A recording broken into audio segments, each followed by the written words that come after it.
আমি মিডিয়ার মাধ্যমে আমার আসনের মানুষ সহ বাংলাদেশের মানুষ সহ বিশ্বের মানুষকে জানাতে চাই, সবাইকে আমরা আহ্বান জানাচ্ছি। আমার এ বিষয়ে যেহেতু আজ 3 দিন ধরে রাতে অনেকে ঘুমাতে দিচ্ছেন না, কানাডা থেকে, সিঙ্গাপুর থেকে, মালয়েশিয়া থেকে, আর ইন্ডিয়া তো আছে, আর আমাদের এলাকার আসনের ভেতরে বহু মানুষ এই 3 দিনে যেহেতু একটা উদ্যোগ নিয়েছি, তো এই কারণে এরা নড়ে চড়ে বসেছে।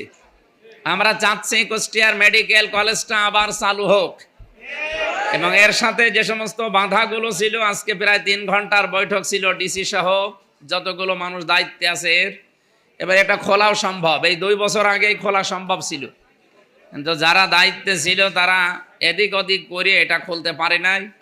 এবং কেন পারে নাই আমি এই 3 দিনে বুঝতেছি। প্রায় সব মিলে শুধু মেডিকেল কলেজের জন্য 50 কোটি টাকার উপরে অফার হয়েছে এই 3 দিনে, তাও কেউ জানবে না, শুধু আল্লাহ বাদে।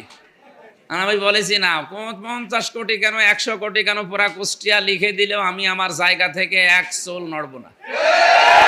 কারণ এই 5 বছর যদি দায়িত্বে থাকি, 5টা টাকা যেন না বাড়ে সেই রকম ভাবে চলতে চাই।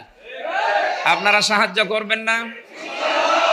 হ্যাঁ, আমার আশপাশে আমার আত্মীয় পরিচয় হোক, দলীয় পরিচয় হোক, আর বিরোধী যারা আছেন, কেউ যদি আমার নামে কিছু করতে চান, আমি যদি জানতে পারি তার কিন্তু খবর করে ফেলবো।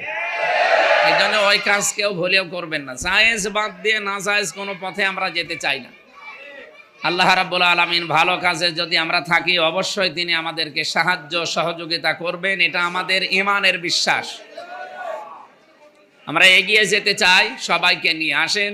সব অন্যায়, অবৈধ, হারামি, হারাম কাজ বাদ দিয়ে অন্তত বৈধ পথে চলতে থাকেন। একটা মানুষের চলতে খুব বেশি লাগে না।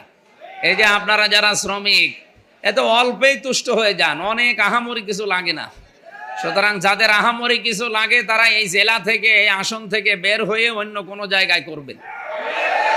আমরা চেষ্টা চালাবো সঠিক থাকার। আল্লাহ যেন আমাদেরকে সাহায্য করেন এবং সহযোগিতা করেন।